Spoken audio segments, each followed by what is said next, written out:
Hola, mi gente querida que me escucha. Mi nombre es Elvira y, si Dios me lo permite, hoy quiero abrirles mi corazón. Ya soy una señora de 68 años, una viuda que ha visto el sol nacer y ponerse muchas veces en esta vida. La historia que les traigo no es para presumir ni para buscar lástima, sino para mostrar cómo la fe puede sostenernos en los momentos más oscuros y cómo la justicia divina, a veces, se revela de maneras que nuestra pequeña mente ni siquiera puede imaginar.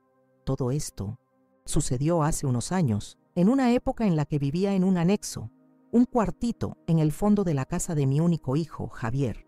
Antes de sumergirme en este recuerdo que todavía me duele, les pido con todo cariño, si creen que el bien siempre vence y que ninguna maldad queda sin respuesta, por favor, denle un me gusta a este relato. Compártanlo con quien necesite esperanza. Suscríbanse al canal y activen la campanita. Saber que están ahí me da fuerzas para continuar. En aquel tiempo, mis días eran muy simples, muy tranquilos. Vivía en ese cuartito que mi hijo y mi nuera, Verónica, mandaron a construir en el fondo del patio. Era pequeño, pero para mí era suficiente. Tenía mi cama, una pequeña imagen de Nuestra Señora de Guadalupe que mi madre me dio, y una ventanita que daba a un rosal que yo misma planté. Me despertaba con los gallos, rezaba mi rosario agradeciendo por un día más, y luego iba a la cocina principal de la casa para preparar el desayuno para todos, antes de que se fueran a sus trabajos. Mi hijo Javier es la luz de mis ojos, un hombre bueno, de corazón generoso, que siempre se pareció tanto a su padre, que en paz descanse. Pero desde que se casó con Verónica, veía una sombra en su mirada, un cansancio, una prisa. Él me amaba, sé que sí, pero era como si viviera pisando huevos dentro de su propia casa. Nuestras conversaciones se volvieron cortas, siempre con un ojo en la puerta, con miedo de que llegara su esposa y no le gustara vernos de mucha plática. Y, hablando de Verónica, siempre recé mucho por ella. Es una mujer muy guapa, siempre impecablemente vestida, preocupada por las apariencias, por lo que los vecinos del condominio de lujo donde vivían iban a pensar. Desde el principio, nunca se molestó en ocultar que me veía como un estorbo. No con esas palabras, claro. Era en los pequeños gestos, en las miradas de desprecio cuando usaba mi vestido más sencillo, en la manera en que suspiraba con impaciencia cuando tardaba un poco en entender cómo funcionaba el nuevo microondas. Para ella, yo era un objeto antiguo que no combinaba con la decoración moderna de su casa, una mancha de pobreza y simplicidad en su mundo de lujo y apariencias. Nunca me ofendió directamente, no en esa época. Era más sutil, más cruel. Era la forma en que me quitaba el plato de la mano con una fuerza innecesaria, como si le diera asco, o como le ofrecía un abrigo nuevo a Javier frente a mí, diciendo que el suéter que yo le había tejido parecía cosa de gente de campo. Mi mayor tesoro, lo único de valor que sentía que aún tenía, era mi cuaderno de recetas. ¡Ay, mi gente! Aquel cuaderno no era solo papel y tinta. La cubierta de cuero ya estaba gastada, lisa, de tanto que mis manos y las manos de mi madre y mi abuela lo tocaron. Tenía un pequeño escudo familiar en relieve que ni siquiera sabía qué significaba, pero que estaba allí desde siempre. Abrir aquel cuaderno era como abrir la puerta de mi infancia. Cada página amarillenta guardaba la caligrafía elegante de mi abuela, los garabatos apresurados de mi madre y mis propias anotaciones, hechas a lo largo de toda una vida en la cocina. El olor que salía de él era una mezcla de vainilla, canela y papel antiguo, un perfume que calmaba mi alma. Allí no solo había instrucciones para hacer comida, estaban los secretos de nuestra familia, el sabor de nuestros domingos, la historia de las mujeres de mi linaje, contada a través de los platos que nos unían. Verónica odiaba aquel cuaderno. Para ella, era un símbolo de todo lo que despreciaba: el pasado, la simplicidad, la pobreza, como le gustaba pensar. Una vez, lo vio encima de la mesa de la cocina y dijo, con esa sonrisa falsa que nunca llegaba a los ojos: «Suegra, ¿por qué no tira esa cosa vieja y llena de gérmenes? Hoy en día se encuentra cualquier receta en internet, mucho más chic». Ese día, Mi corazón se encogió tanto que apenas pude responder.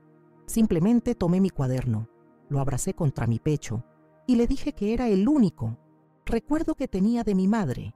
Se encogió de hombros con aire de fastidio, como si yo estuviera siendo dramática.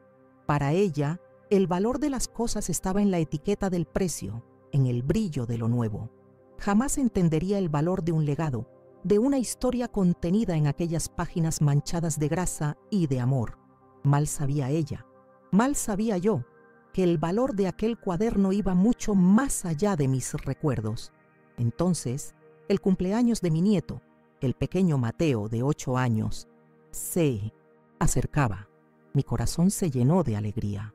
Amaba a ese niño con todas mis fuerzas y veía en él la bondad de mi hijo, antes de que el mundo y las ambiciones de Verónica lo endurecieran. Decidí que le haría el mejor regalo y la mejor comida del mundo. Pasé semanas tejiendo un suéter de lana azul, el azul más bonito que encontré, suave como un abrazo. Mientras mis manos trabajaban en las agujas, yo rezaba, pidiendo a Dios que aquel suéter calentara no solo el cuerpecito de mi nieto, sino también el corazón de aquella familia. Y para la fiesta, planeaba hacer el plato principal. Iba a preparar la sopa de la reina, la receta más especial del cuaderno de mi abuela, un plato que solo hacíamos en ocasiones de pura celebración. Era una sopa sustanciosa, llena de secretos, que perfumaba toda la casa y calentaba el alma de quien la probaba. Estaba tan inmersa en esos preparativos, en esa burbuja de amor y expectativa. Realmente creía que, a través de mi esfuerzo, de mi cariño, podría de alguna forma romper el hielo en el corazón de mi nuera. Pensaba, con la ingenuidad que solo una abuela tiene, que si hacía todo perfecto, ella finalmente me vería. Vería el amor detrás de mis gestos y tal vez, solo tal vez, me trataría con una pizca de respeto. El día de la fiesta, el jardín de la casa estaba espectacular. Verónica había contratado a una empresa de decoración y había globos dorados y blancos por todas partes, mesas con manteles largos y meseros sirviendo bebidas elegantes. Los invitados eran todos de su círculo social, mujeres con joyas brillantes y hombres hablando de negocios en voz alta.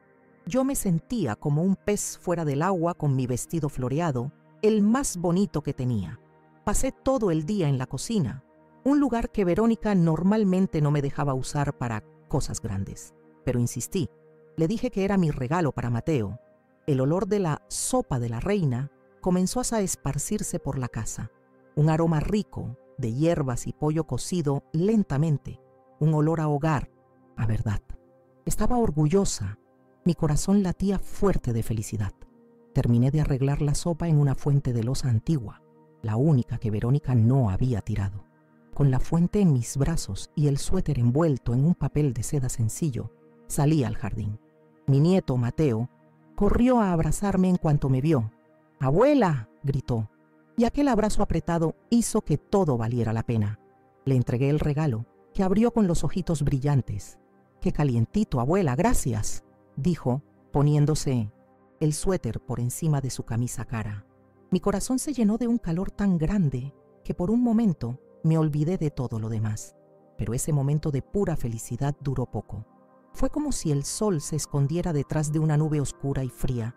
Verónica se acercó, con una sonrisa forzada en los labios y una copa de champán en la mano. Miró el suéter en el cuerpo de su hijo y su expresión cambió. La sonrisa desapareció, reemplazada por una máscara de desprecio mal disimulado. Ni siquiera me miró. Se agachó, le arrancó el suéter del cuerpo a mi nieto con un tirón brusco y dijo en voz alta, para que algunos invitados pudieran oír: «Hijo mío, quítate ya ese trapo de pobre. No quiero que te dé alguna enfermedad de la piel con esa lana barata». La palabra trapo resonó en el jardín y para mí sonó más fuerte que la música de fondo. Sentí que mi cara ardía y mis ojos se llenaban de lágrimas. Mateo miró a su madre confundido y triste. «Pero mamá», lo hizo la abuela, dijo con su vocecita temblorosa.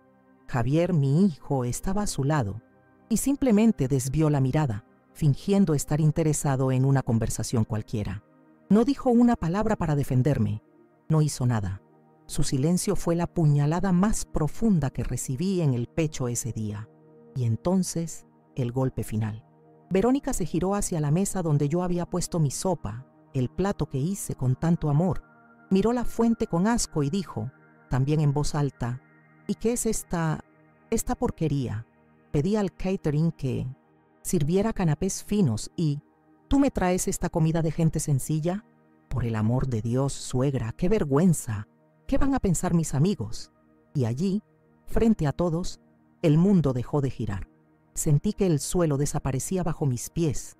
Las palabras de Verónica, porquería, vergüenza, comida de gente sencilla, quedaron flotando en el aire, suspendidas sobre el jardín como un veneno. La risa de algunos invitados, una risa baja, ahogada con la mano, fue como una bofetada en mi cara. Miré a Pontes, mi alrededor y vi un mar de rostros.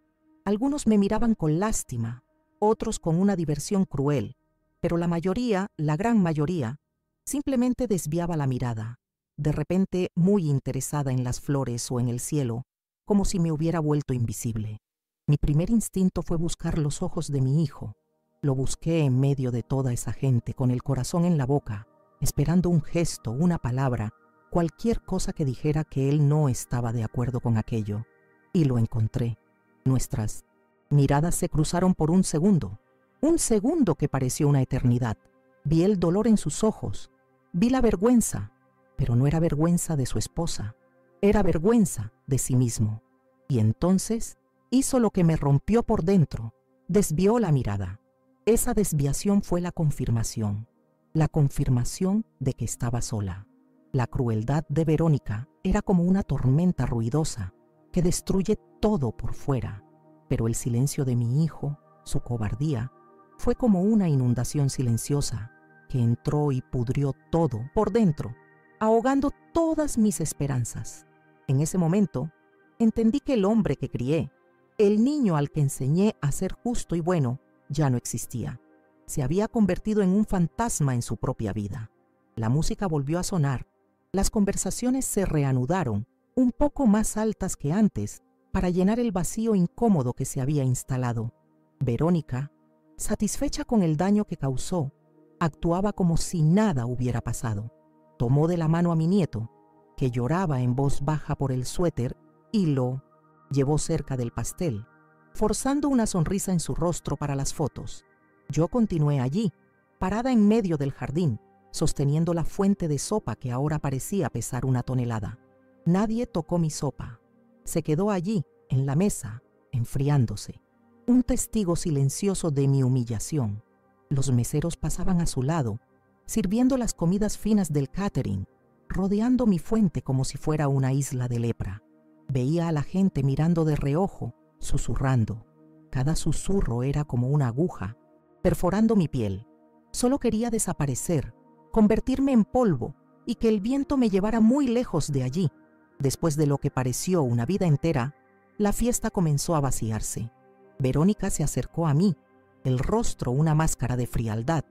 La fiesta había sido un éxito para ella. Se había exhibido la casa, al marido, al hijo, y me había puesto en mi debido lugar. ¿Terminó tu showcito, Elvira?, dijo en voz baja, llena de veneno. Ahora ven y limpia este desastre que hiciste en la cocina. No voy a dejar esa comida apestando en mi casa durante la noche. Sin decir una palabra la seguí. La caminata del jardín a la cocina fue la más larga de mi vida. Sentía las pocas miradas que quedaban en mi espalda. Cada paso era pesado, arrastrado. Entré en la cocina y el olor de mi sopa, que antes me daba tanto orgullo, ahora me daba náuseas. Era el olor de mi vergüenza. Comencé a recoger las cosas en silencio, solo queriendo refugiarme en mi cuartito y llorar hasta no tener más. Lágrimas. Fue entonces cuando lo vi, mi cuaderno. Estaba encima de una pequeña mesa en la esquina, donde lo había dejado después de consultar la receta por última vez. Aquel cuaderno era mi único puente con mi pasado, con mi madre, con mi dignidad. Era la prueba de que yo venía de algún lugar, de que pertenecía a una historia. Era lo único que Verónica aún no había logrado contaminar con su desprecio. Pero la noche aún no había terminado. Verónica entró en la cocina, seguida por Javier, que Parecía un perrito asustado. Me vio mirando el cuaderno y una sonrisa terrible, una sonrisa de pura maldad, apareció en sus labios. Caminó lentamente hasta la mesita y tomó mi cuaderno en sus manos, que estaban llenas de anillos caros y uñas perfectamente pintadas. «¿Qué tenemos aquí?», dijo, con una voz falsamente curiosa. «Verónica, por favor», supliqué, y mi voz salió como un susurro ronco. «Eso no. Por favor, devuélvemelo. Es lo único que tengo de mi madre, lo único que importa». Extendí la mano, temblando, para recuperar mi cuaderno. Ya no tenía orgullo, no tenía nada. Estaba implorando allí, frente a mi propio hijo, para que no me quitara lo último que me quedaba. Se rió, una risa corta y seca, sin ninguna alegría. «¿Qué importa? ¿Esto?», dijo, balanceando el cuaderno en el aire. «Esto es basura, Elvira. Es un montón de papel viejo y mohoso, lleno de recetas de comida de pobre. Esto representa todo lo que quiero borrar de esta familia. El pasado, la simplicidad, esa manía tuya de aferrarte a cosas inútiles. Somos una familia moderna, de éxito. No tenemos espacio para este tipo de sentimentalismo barato». Cada palabra era una puñalada. Miraba su rostro y no veía a una persona.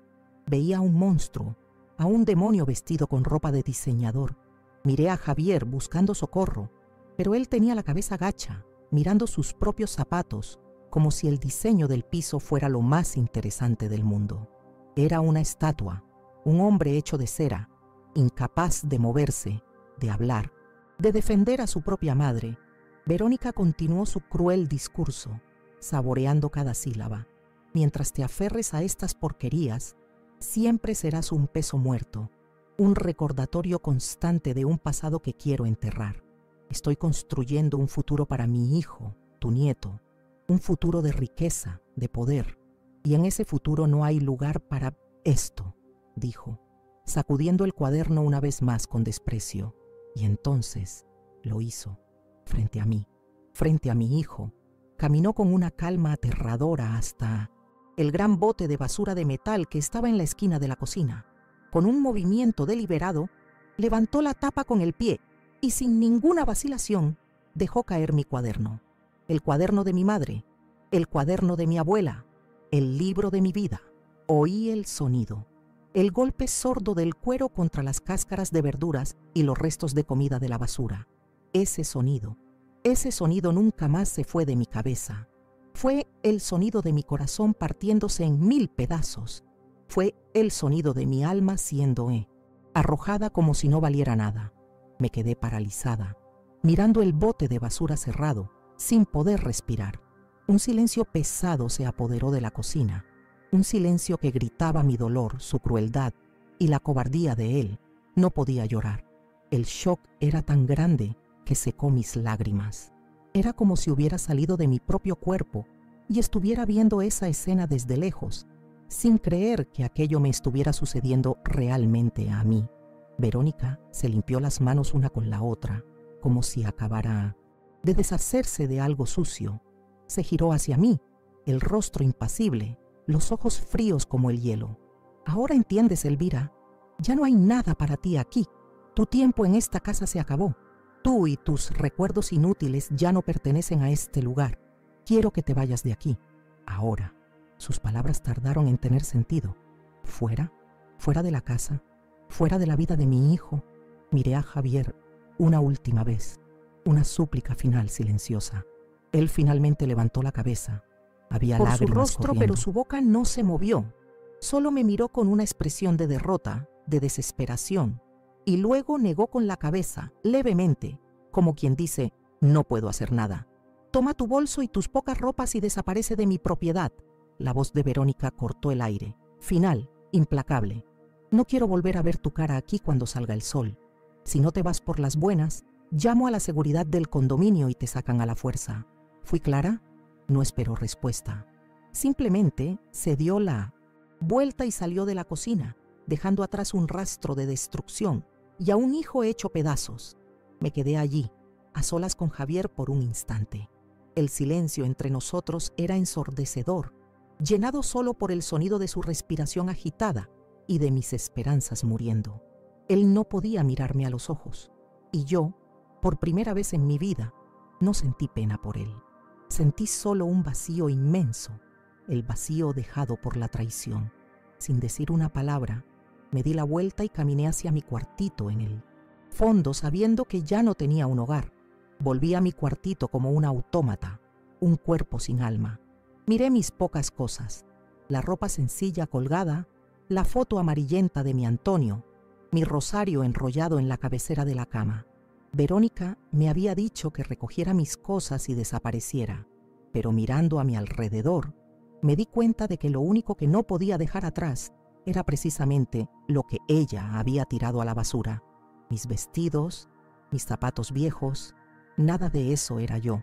Mi historia, mi esencia, se estaba pudriendo debajo de cáscaras de papa. Una fuerza que no sabía que tenía nació de esa desesperación. No era rabia, era una necesidad, una cuestión de supervivencia espiritual. No podía irme y dejar el alma de mi madre y de mi abuela en ese basurero. Sería como abandonarlas por segunda vez. Respiré hondo, sequé las lágrimas que aún no habían caído y tomé una decisión. Iba a rescatar mi cuaderno. Tenía que hacerlo o un pedazo de mí moriría para siempre en esa cocina. Esperé lo que pareció una hora, hasta que el silencio de la casa grande fue total. Las luces se apagaron. Imaginé que Verónica y Javier ya estarían en su cuarto. Tal vez él llorando en silencio. Tal vez ella durmiendo el sueño de los justos, como si nada hubiera pasado. Mi corazón latía tan fuerte que parecía que se me iba a salir por la boca. Cada paso que daba en el patio, de puntillas, hacía un ruido enorme en mi cabeza. El miedo de ser descubierta, de ser humillada una vez más, era paralizante. Llegué a la puerta trasera de la cocina. Giré la perilla con un cuidado infinito, rezando para que no hiciera ruido. La puerta se abrió con un gemido bajo que me heló la espalda. La cocina estaba oscura, iluminada solo por una luz débil que venía de la calle. Y allí estaba, en la esquina, el bote de basura de metal. Parecía un monstruo dormido, guardando mi tesoro. Me acerqué lentamente, como quien se acerca a un animal salvaje. Ese fue el momento más humillante de mi vida. Yo, Elvira, una señora de 60 y tantos años, arrodillada en el suelo de la cocina de mi nuera, a punto de hurgar en la basura. El olor agrio subió cuando levanté la tapa.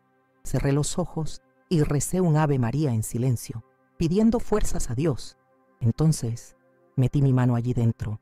Sentí el frío de los restos de ensalada, la humedad de las bolsitas de té usadas, la textura pegajosa de algo que ni quise saber qué era. Mis manos temblaban tanto, el asco se mezclaba con el pánico. ¿Y si no lo encontraba? ¿Y si estaba demasiado sucio, estropeado para siempre? Seguí buscando, tanteando en la oscuridad, con las lágrimas corriendo por mi rostro y mezclándose con la suciedad, hasta que mis dedos tocaron algo firme, con una textura familiar. Cuero. Era él. Era mi cuaderno. Lo saqué con un alivio que casi me hizo desmayar. Estaba sucio, manchado de café y con una hoja de lechuga pegada en la cubierta, pero estaba entero. Abracé ese cuaderno sucio contra mi pecho, como si estuviera abrazando a mi propia madre. Usé el borde de mi vestido para limpiar lo peor de la suciedad, con un cariño desesperado. Allí, en el suelo de esa cocina fría y oscura, recuperé el único pedazo de mí que importaba. Me levanté, le di la espalda a esa casa y no volví a mirar atrás. Volví a mi cuarto, tomé un pequeño bolso de tela, metí el cuaderno dentro, con el cuidado de un joyero guardando la piedra más preciosa. Eché allí también mi rosario, la foto de mi Antonio y una sola muda de ropa. No tomé nada más. Las otras cosas no eran mías, eran solo objetos que ocupaban espacio. Salí de mi cuartito, cerré la puerta y dejé la llave encima de una mesita afuera. Mi vida allí había terminado. Caminar fuera de ese condominio de lujo en la oscuridad de la noche fue surrealista. Las puertas automáticas se abrieron para que yo saliera y se cerraron detrás de mí con un golpe final, como la puerta de una prisión cerrándose para siempre. Estaba en la calle, sola, sin tener a dónde ir. El aire de la noche era frío y cortaba mi rostro. Caminaba sin rumbo, abrazada a mi pequeño bolso, mientras las luces de los postes parecían observarme con indiferencia. El dolor de la traición de mi hijo me golpeó con toda su fuerza. Cada paso que daba era un martillazo en el pecho. La imagen de su rostro pasivo, derrotado, se repetía en mi mente sin parar. ¿Cómo pudo? ¿Cómo pudo dejar que eso sucediera? ¿Cómo pudo elegir la crueldad de su esposa en lugar del amor de su madre? No podía entenderlo, y la falta de respuestas era una tortura que quemaba mi alma. En medio de esa soledad, en medio de esa avenida oscura y vacía, me detuve. Miré al cielo, que estaba sin estrellas, cubierto por una capa de nubes. Y allí me aferré a lo único que me quedaba, mi fe. Dios mío, susurré al viento con la voz entrecortada por el llanto. Usted está viendo mi dolor. Usted sabe de mi humillación. Por favor, Padre mío, no me desampare ahora. Muéstreme un camino, deme una señal. Ya no tengo a nadie. Sentía que mis piernas no aguantarían mucho más. La desesperación era una ola gigante, amenazando con ahogarme. Estaba en el fondo del pozo, un lugar de oscuridad y silencio, donde la esperanza parecía un recuerdo lejano. Solo quería que el dolor parara. Cerré los ojos con fuerza, sintiendo las lágrimas calientes rodar por mi rostro frío, y recé con toda la fuerza de mi ser. Mi gente, si han llegado hasta aquí conmigo, si están sintiendo este dolor junto a mí, escriban amén en los comentarios. Necesito sentir la fuerza y la oración de ustedes ahora, porque esa noche pensé que no podría continuar. Saber que están aquí me ayuda a revivir este momento. Y fue en ese instante de súplica, en esa petición de socorro, que un recuerdo vino a mi mente, claro como el agua. La parroquia de San Antonio, en el centro de la ciudad. Era la iglesia a la que mi madre me llevaba cuando era niña. No iba allí desde hacía años, décadas, pero, de repente, la imagen de su puerta de madera grande y fuerte apareció en mi cabeza. Era un pensamiento extraño, aleatorio, pero era lo único que tenía, una dirección. Me aferré a esa imagen como un náufrago se aferra a un trozo de madera. Estaba lejos, lo sabía. Tendría que caminar por horas, y mis pies ya me dolían dentro de mis zapatos viejos. Pero era mejor que caminar en círculos, perdida en mi propio dolor. Empecé a caminar, ahora con un destino. Cada paso era un esfuerzo, pero cada paso también era un acto de fe, una apuesta de que Dios había puesto esa idea en mi cabeza por una razón. Atravesé barrios dormidos, vi las primeras luces de la ciudad comenzar a parpadear, vi a los barrenderos trabajando en silencio, a los panaderos abriendo sus panaderías. El mundo estaba comenzando un nuevo día, y yo estaba terminando una vida. El cansancio era inmenso, un dolor que subía por las piernas y se instalaba en mi espalda. Pero la imagen de la puerta de la iglesia me mantenía en pie, me empujaba hacia adelante. Finalmente, cuando los primeros rayos de sol comenzaron a pintar el cielo de un gris rosado, la vi, la parroquia de San Antonio. Era exactamente como en mi memoria, grande, antigua, con un aire de paz y de refugio. Sentí que mis piernas flaqueaban.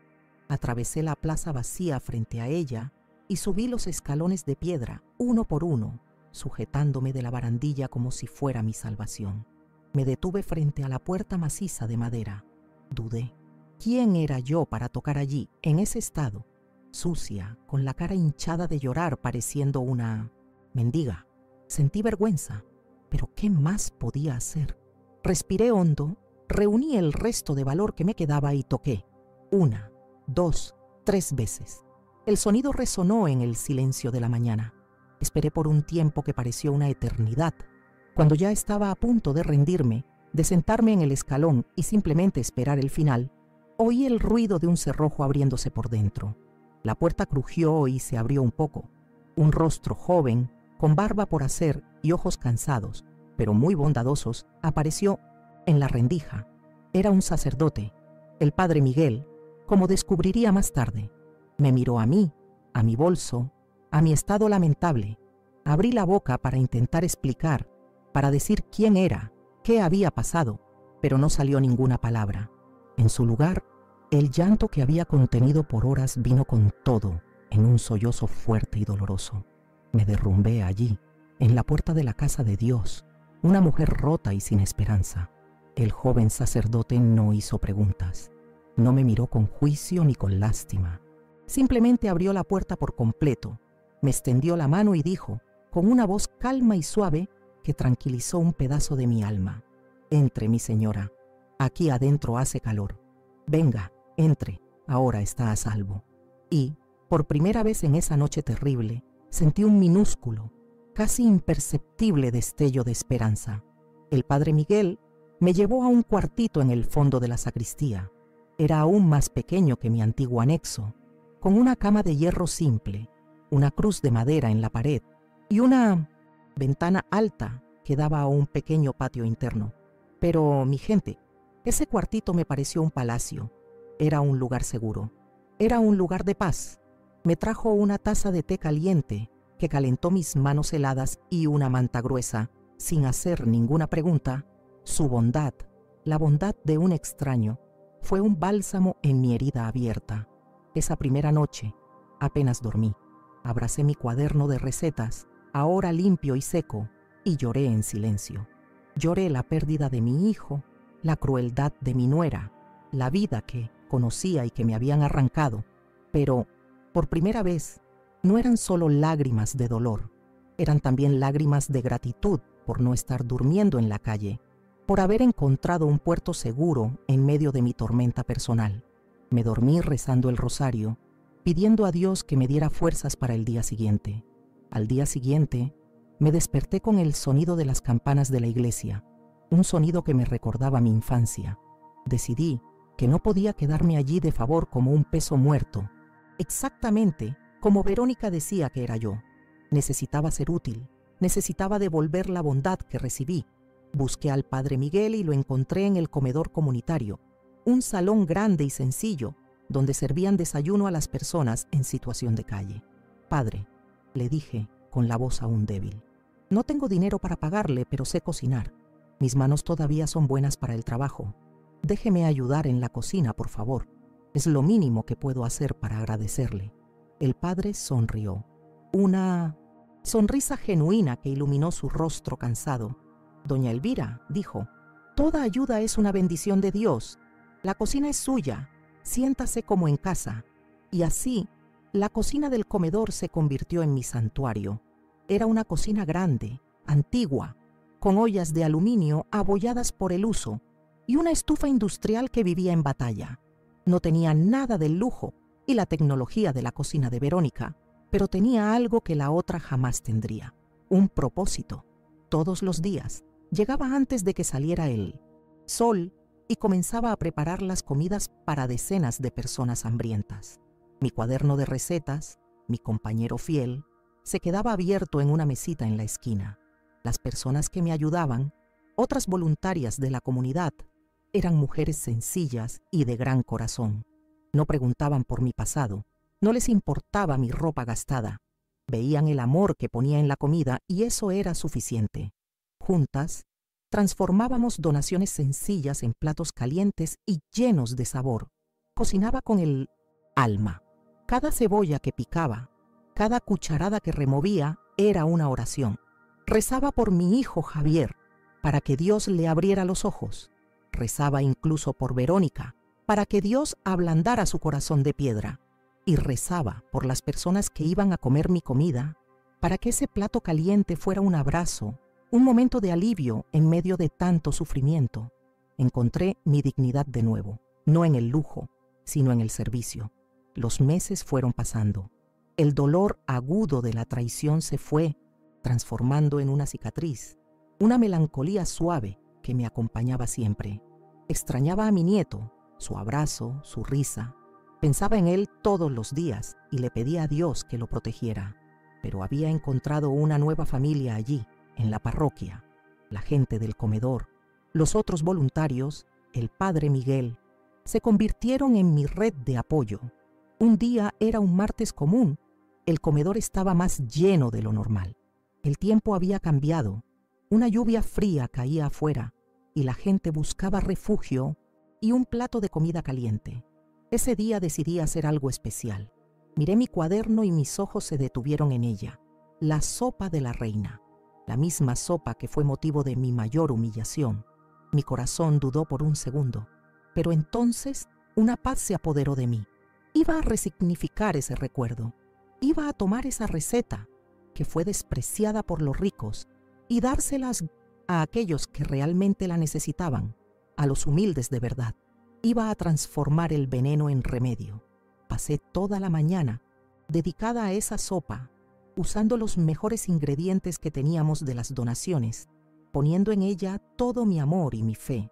El perfume que llenó el comedor era divino, un aroma que parecía calentar las paredes frías del salón. La gente en la fila comentaba, con los ojos brillantes de anticipación. Empecé a servir cucharón por cucharón, entregando cada plato con una sonrisa. Veía los rostros cansados iluminarse con la primera cucharada.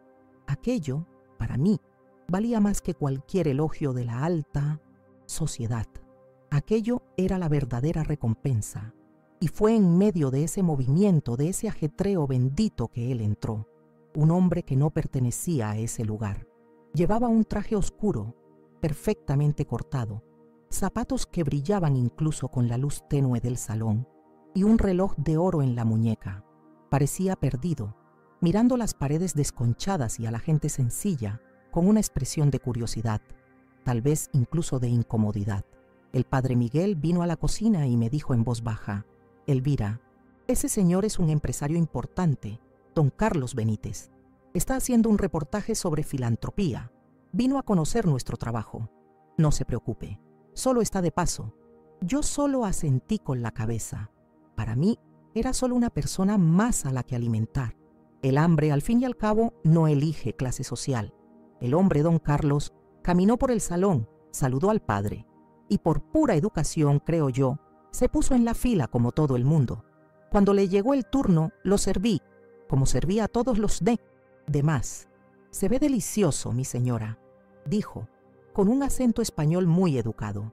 Yo solo sonreí y le deseé buen provecho. Tomó el plato y se sentó en una de las mesas de madera, un poco alejado de los otros. Continué mi trabajo, sirviendo a la fila que no disminuía. No le presté más atención. Tenía unas 20 personas más que servir, y la olla ya estaba casi vacía. Fue una de las voluntarias la que me dio un codazo. «Elvira», susurró, «mira a ese hombre del traje. Creo que no se siente bien». Me di la vuelta y miré en la dirección que ella señalaba. Don Carlos estaba inmóvil, con la cuchara a medio camino de la boca. No se movía. Sus ojos estaban fijos en el plato de sopa, desorbitados. Parecía haber visto un fantasma. Su expresión no era de alguien a quien no le gustó la comida. Era una expresión de shock profundo, de incredulidad. Era como si ese simple plato de sopa hubiera puesto su mundo patas arriba. Bajó la cuchara lentamente, sin apartar los ojos del plato. Tomó la servilleta desde mi decente papel y se tocó los labios, pero su mirada seguía perdida en el caldo dorado de mi sopa. Llevó la cuchara a la boca una vez más, pero esta vez con una lentitud, con una ceremonia que no encajaba en absoluto con el ambiente sencillo de nuestro comedor. Cerró los ojos al probar el caldo. Vi cuando una lágrima solitaria corrió por el rostro de ese hombre rico y poderoso. No la secó, simplemente se quedó allí, con los ojos cerrados, como si estuviera siendo transportado a otro tiempo, a otro lugar. El bullicio del comedor parecía no existir para él. Estaba completamente inmerso en ese tazón de sopa, mi sopa, la sopa de la reina. Después de un largo momento, abrió los ojos. Y su mirada ya no era la de un visitante curioso. Era una mirada de cazador, una mirada de quien ha encontrado algo que buscaba desde hace mucho, mucho tiempo. Empezó a mirar alrededor del salón, ya no a las paredes o a la gente, sino buscando algo, o mejor dicho, a alguien. Y entonces, sus ojos encontraron los míos, al otro lado del salón, detrás del mostrador de servicio. Se levantó lentamente, dejando el plato de sopa casi intacto sobre la mesa. Comenzó a caminar en mi dirección, no con la prisa de quien va a reclamar, sino con la solemnidad de quien va a un altar. Cada paso era deliberado.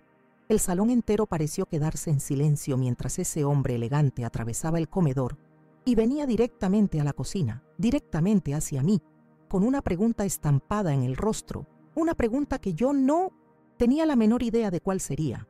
Aquel hombre, don Carlos, se detuvo frente a mí, al otro lado del mostrador de metal. Sus ojos estaban rojos, llorosos, y me miraba con una intensidad que me hizo sentir cohibida. Mi señora, comenzó, la voz entrecortada por la emoción. Perdone mi intromisión, pero necesito saber. ¿Dónde aprendió usted a hacer esta sopa? El sabor es idéntico. Es la sopa que mi abuela hacía cuando yo era niño. Ella era de un pequeño pueblo en México, emigró a Muretisnichom, España, y nunca he vuelto a probar nada igual desde que ella se fue. Me quedé sin saber qué decir. Balbuceé que era una receta de familia que estaba en mi cuaderno. Sin pensar, señalé mi viejo compañero que estaba abierto sobre la mesita en la esquina. Sus ojos siguieron mi dedo y vio el cuaderno. Pareció contener la respiración. ¿Puedo?, preguntó, la voz casi un susurro, como si estuviera pidiendo ver un objeto sagrado. Yo solo asentí, confundida por toda esa situación. Rodeó el mostrador y se acercó a la mesa. Antes de tocar el cuaderno, se miró las propias manos, como si quisiera asegurarse de que estaban limpias. Luego, con una delicadeza que jamás había visto, tocó la cubierta de cuero gastada. Sus dedos trazaron el contorno del pequeño escudo familiar en relieve y vi su cuerpo temblar. Me miró, con los ojos desorbitados por la pura incredulidad. «Este escudo no es posible», murmuró para sí mismo. Con manos temblorosas abrió el cuaderno. Pasó las páginas amarillentas, con un cuidado extremo. No estaba leyendo las recetas. Estaba mirando la caligrafía, las anotaciones en los márgenes. De repente, se detuvo en una página específica, cerca del final del libro. La leyó en silencio y luego se llevó la mano a la boca, ahogando un sonido que era una mezcla de sollozo y asombro. Me miró y las lágrimas ahora corrían libremente por su rostro. «Mi señora, ¿usted sabe lo que es esto?», preguntó, la voz tomada por la emoción. «Esto no es solo un cuaderno de recetas de su abuela. Este es el diario perdido de don Ramiro Vargas, el fundador de La Perla, el mayor imperio de chocolate artesanal de México». Yo lo miraba sin entender nada. La Perla. Conocía la marca, claro. ¿Quién no la conocía? Eran los chocolates más caros y famosos del país. Don Carlos, al darse cuenta de mi confusión, intentó calmarse. Respiró hondo y comenzó a explicar. Mi familia, los Benítez, eran socios minoritarios de don Ramiro. Él era el genio, el maestro chocolatero, pero era un hombre solitario. Cuando murió, la mayor parte de su fortuna y el control de la empresa se perdieron, pues el heredero directo, su único hijo, había cortado relaciones con él. Y lo más importante, la fórmula secreta de su chocolate más famoso, la joya de México, estaba en este diario, un secreto que vale millones. Buscamos este cuaderno por décadas. Estaba en shock. Mi cabeza daba vueltas. ¿Mi bisabuelo? ¿El fundador de La Perla? No podía procesarlo. Don Carlos giró el cuaderno hacia mí, señalando el final de la página que estaba leyendo. Era un acta de bautismo, escrita con la caligrafía elegante de mi bisabuelo. El nombre de su hijo estaba allí, y el nombre de su hijo era el nombre de mi padre. El linaje estaba allí, escrito con tinta antigua. El cuaderno era la prueba. «Mi señora», dijo don Carlos, mirándome con un respeto que me asustó, «la prueba de que usted es la heredera legítima del 90% del imperio La Perla está aquí, en sus manos. La sopa, las recetas, el chocolate, todo estaba conectado. Usted no es solo una cocinera bendecida. Doña Elvira, usted es una de las mujeres más ricas de México». Tuve que sentarme. El suelo de la cocina de la parroquia parecía estar abriéndose bajo mis pies. Las semanas siguientes fueron un borrón. Don Carlos y su equipo de abogados se encargaron de todo. Me trataron con una reverencia y un cariño que curaron muchas de mis heridas. Me sacaron del cuartito de la parroquia y me hospedaron en el hotel más lujoso de la ciudad. Al principio me sentí incómoda con tanto lujo, pero poco a poco entendí que aquello no era sobre el dinero. era sobre la restitución de mi dignidad. Entonces llegó el día. Don Carlos organizó una conferencia de prensa en el salón principal de aquel hotel. El lugar estaba abarrotado de periodistas, fotógrafos, gente importante de la sociedad. Yo llevaba un vestido sencillo, pero elegante que me compraron. Mi corazón latía fuerte, pero por primera vez en mucho tiempo, no, era de miedo, era de una calma poderosa. Estaba allí para reclamar la historia de mi familia. Y fue entonces cuando los vi. Entrando por el fondo del salón, con miradas desesperadas estaban Verónica y Javier. Supe después que su empresa de importación estaba al borde de la quiebra y vinieron al evento con la esperanza de encontrar inversionistas, sin tener ni idea de qué se trataba. Sus rostros eran un retrato del fracaso. Miraron a su alrededor, a los enormes carteles con el logo de Lamp, Perla, y una expresión de confusión se apoderó de ellos. Entonces Javier me vio.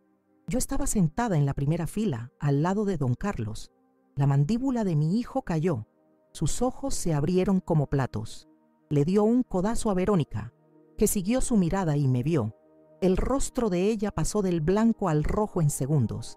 La confusión dio paso al pánico. No entendían qué hacía la vieja suegra, a la que habían echado de casa, allí. Don Carlos subió al escenario y comenzó su discurso. Contó la historia del diario perdido, del heredero desaparecido y del increíble redescubrimiento en el lugar más humilde de la ciudad. Con cada palabra, veía el terror creciendo en los ojos de Verónica. Finalmente, don Carlos me llamó al escenario. Y tengo el honor de presentarles a la verdadera dueña y heredera mayoritaria del Imperio La Perla, doña Elvira Vargas. Mientras caminaba hacia el escenario, bajo los flashes de las cámaras, podía oír la respiración agitada de Verónica. Don Carlos tomó el mismo micrófono de nuevo y como primer acto para restaurar la integridad de la marca, dijo con voz firme: estamos iniciando un proceso multimillonario por fraude contra una empresa que intentó usar el nombre La Perla para obtener préstamos ilegales. Una empresa propiedad de los señores Javier y Verónica Ruiz. El silencio en el salón era total. Todas las miradas se giraron hacia la pareja en el fondo de la sala. La humillación, la ruina, estaba expuesta para que todo el mundo la viera. Y, entonces, Verónica hizo lo que los arrogantes siempre hacen cuando están acorralados. Perdió el control. Gritó con la voz chillona por la furia y el pánico, señalándome: ¡es mentira! Esa vieja está mintiendo. Ella no tiene nada. Ese cuaderno es basura. Basura vieja. Yo misma lo tiré a la basura. Su confesión resonó por todo el salón, grabada por decenas de cámaras y micrófonos. La misma alta sociedad que tanto quería impresionar ahora la miraba con una mezcla de horror y desprecio. Acababa de sellar su propio destino con su propia boca venenosa. A su lado, Javier se derrumbó, cayó de rodillas allí mismo, en la alfombra cara del hotel, y comenzó a llorar. Un llanto fuerte, de niño, de arrepentimiento profundo y tardío.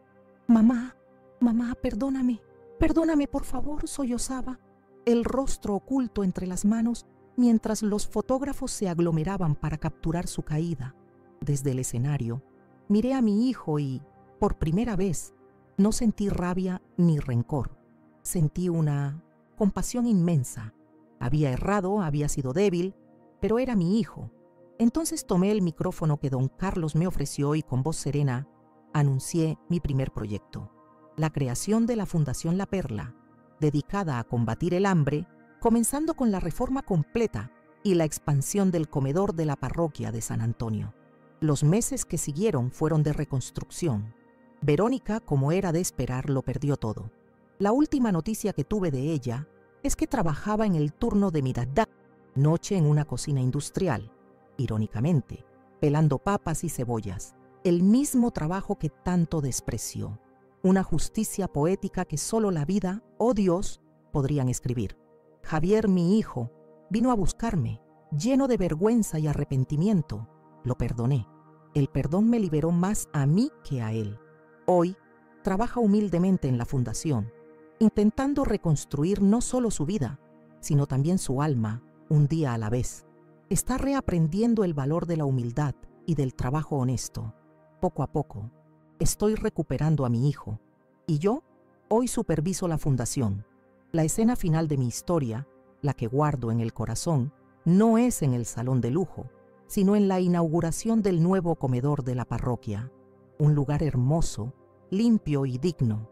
Estaba sirviendo la sopa de la reina, el plato principal del día, a una fila de niños felices. El padre Miguel estaba a mi lado, con los ojos brillantes de gratitud. Lo miré a él, a mi hijo trabajando en silencio en la esquina, y a la obra que Dios me permitió construir. Con el corazón rebosante de paz, le dije al padre en un susurro: Dios no abandona a los suyos, padre. A veces solo nos prepara para bendiciones más grandes. Y esa, mi gente, es mi historia. ¿Qué les pareció este giro inesperado? Dejen su opinión aquí en los comentarios. Tengo muchas ganas de saber qué sintieron. Y si esta historia tocó su corazón, compártanla con alguien que quizás necesite oír que, incluso en el fondo del pozo, la fe puede llevarnos a lugares que nunca imaginamos.